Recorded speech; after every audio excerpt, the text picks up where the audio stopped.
All right, Violet, here's a look at one of your GS Inferno runs. Caroline. Violet. Violet.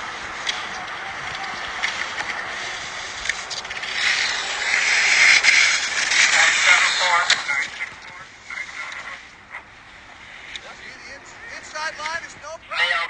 I told her to be really rapid. All right. Yeah, inside line you have, which is good. You know, one thing, got to be tucking up here. All right, we got to be looking for speed. I mean, this whole section, we got to be in a tuck. Right? Otherwise, you know, it's a decent run. Just, we need to have urgency to get down the hill.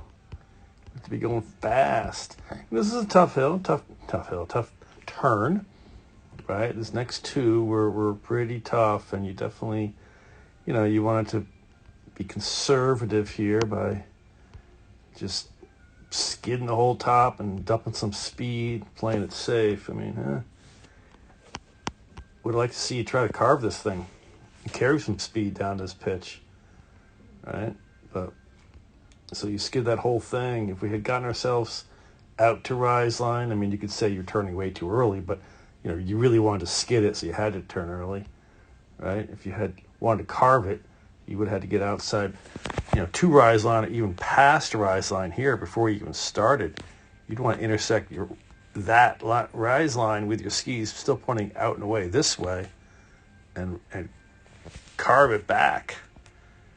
But instead, you went the conservative route. We'll just skid down here and scrub some speed. Same kind of here. You can see you just sort of chuck the heels out, tails out, and skidded that whole top.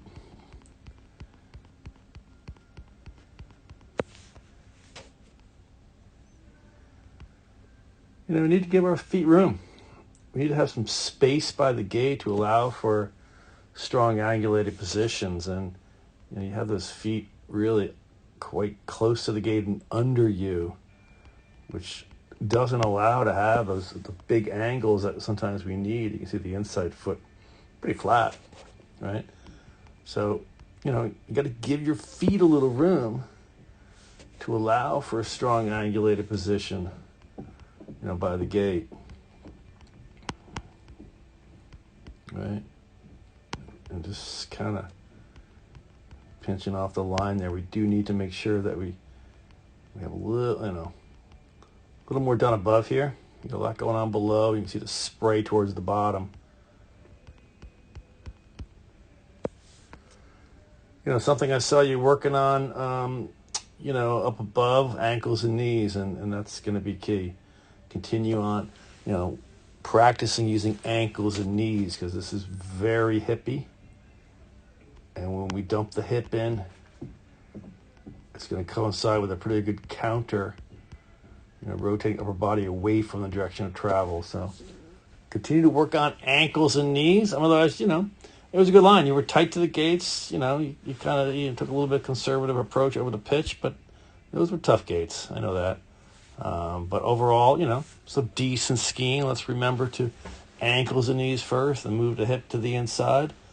A little more square to the direction of travel with upper body. Give our feet some room by the gate to allow for a strong angulated position. We're still going to be on the gate. Just need to have a little more feet, a little room, so we can actually get some angles. Got to get the feet out from underneath us where it's, you know, steep and offset. And we got to tuck where we need to tuck.